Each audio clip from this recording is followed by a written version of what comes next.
بسم الله الرحمن الرحيم الحمد لله رب العالمين وصلى الله على سيدنا محمد وعلى آله وصحبه والتابعين وبعد أيها الملأ الكريم السلام عليكم ورحمة الله وبركاته. Nous allons parler aujourd'hui de la symbolique de ce qui s'est passé entre Moïse et le Khidr alayhi salam. Cet homme vertueux qui est un exécutant en quelque sorte, mandaté par Dieu pour exécuter des choses, a fait un certain nombre de choses qui ont déplu à Moïse alayhi salam. Et Moïse s'est insurgé à chaque fois, ce qui est tout à fait normal. Là, le Khidr va commencer à lui expliquer ce qui s'est produit et pourquoi il a agi ainsi. Et ce qui est bien, c'est que ce que vous allez voir, c'est que le Coran n'est pas dans le récit simple ou l'allégorie simple. Non. Tout ce qui est dit va avoir une incidence sur notre compréhension du monde.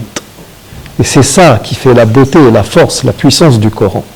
Alors, il va lui dire, il y avait quand nous avons pris cette embarcation, il y avait là-bas un régent, un despote, qui prenait de force, qui spoliait les gens en leur prenant leurs embarcations.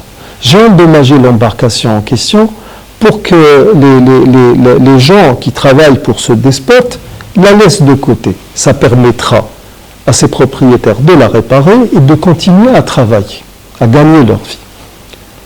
Quant à l'enfant que j'ai tué, il allait se montrer d'une impiété filiale terrible vis-à-vis de ses parents, il allait leur empoisonner en quelque sorte leur vie. Et donc j'ai voulu, ton Seigneur a voulu qu'ils aient une autre progéniture qui ferait preuve de piété filiale. Et à partir de là, donc, j'ai reçu le commandement ou l'ordre de le tuer. Quant au mur que j'ai construit, il appartenait à deux orphelins. Leur père était un homme vertueux. Et ton Seigneur a voulu qu'ils atteignent leur majorité et qu'ils puissent sortir leur trésor. Parce que, étant enfant, ils seraient tombés sur ce trésor, les gens leur auraient pris de force, c'est clair.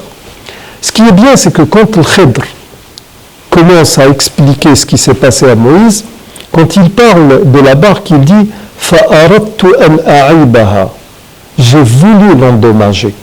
Nous savons que c'est Dieu qui lui a donné l'ordre de le faire, mais il ne dit pas « ton Seigneur a voulu l'endommager », il dit « j'ai voulu l'endommager ».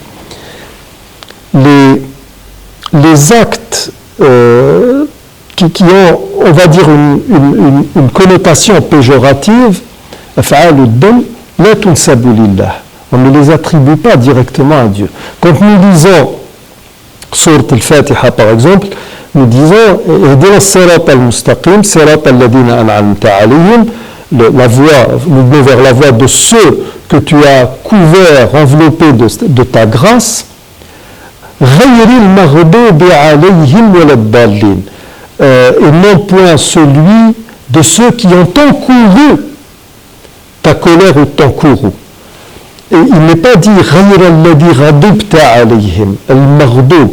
nous employons ce que nous appelons en langue arabe sirat al-mabni lil-maf'ul ou bien lil-majhul. Et pourquoi cela? Parce que par respect, l'éthique que nous enseigne le Coran nous empêche d'attribuer à Dieu pareils actes directement, même si nous savons qu'il en est l'auteur. Alors là, le Khidr, il est dans le même principe. La barque, j'ai voulu l'endommager pour éviter qu'elle ne soit prise par le despote, alors que nous savons que c'est Dieu qui est derrière. Pour le garçon qui a été tué, il dit « Fa'arada rabbuka yubdilahuma » ton Seigneur a voulu leur échanger cette mauvaise progéniture par une progéniture meilleure. Et pour les deux orphelins, il dit Fa'arada rabbuka yablugha ashuddahuma. C'est un Seigneur qui a voulu qu'ils atteignent leur majorité, leur âge de raison, et qu'ils puissent sortir Là déjà, nous avons un enseignement qui s'inscrit dans ce que nous appelons l'adab, l'éthique.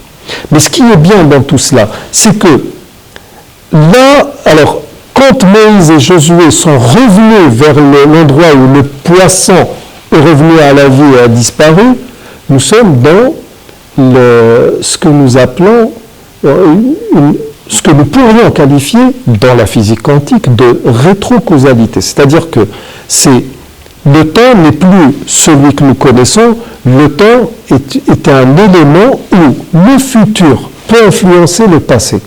Et attention, nous sommes dans des théories qui semblent folles, mais qui ont été vérifiées par des physiciens. Et quand le Fred commence à expliquer à Moïse tout ce qu'il a entrepris de faire, il le met dans ce que nous appelons aussi la synchronicité de Jung. C'est-à-dire, moi j'ai endommagé cette embarcation. Tu as eu peur pour ces gens-là alors que ta propre mère t'a mis dans un berceau et t'a lancé dans les flots. Et il ne t'est rien arrivé. J'ai tué ce garçon qui était mauvais, entre guillemets. Ça, tu t'es insurgé alors que toi-même tu as tué un Égyptien pour soutenir celui qui faisait partie de ton peuple, un juif. Ensuite, moi j'ai aidé 2 orphelins. Tu t'es insurgé alors que toi-même, quand tu es allé à Madian, tu as aidé les filles de Jethro, Shu'aib alayhi salam, à puiser de l'eau. Le temps, actuellement, et si nous prenions en considération la physique quantique, le temps ne va plus du passé vers le futur en passant par le présent. Le temps, il va dans les 2 sens. Et puis, le temps tel qu'il nous est communiqué en termes d'information par le Coran, pour bien comprendre les choses, imaginez que vous êtes face à une bibliothèque qui contient des milliers de livres. Chaque livre est une séquence du temps. Ça veut dire que nous pourrions même aller, à travers ce que nous enseigne le Coran, en tout cas le Coran ouvre le débat là-dessus, nous pourrions aller vers une notion qui nous dit que le temps, c'est un ensemble de séquences qui sont en train de se dérouler à volonté, toutes en même temps. Donc, tout ceci explique comment le Kalam a écrit. Est-ce ce qu'il a écrit, c'est un scénario que je dois jouer? Non. Ce qu'il a écrit, c'est ce que je suis en train de choisir de faire actuellement. Nous sommes donc dotés d'un libre arbitre. Et nous serons responsables de ce que nous ferons le jour du jugement dernier. Il n'y a pas de fatalité dans le Coran. Nous arrivons au terme de cette émission. Je vous remercie d'y avoir prêté attention. Assalamu alaikum wa rahmatullahi wa barakatuh.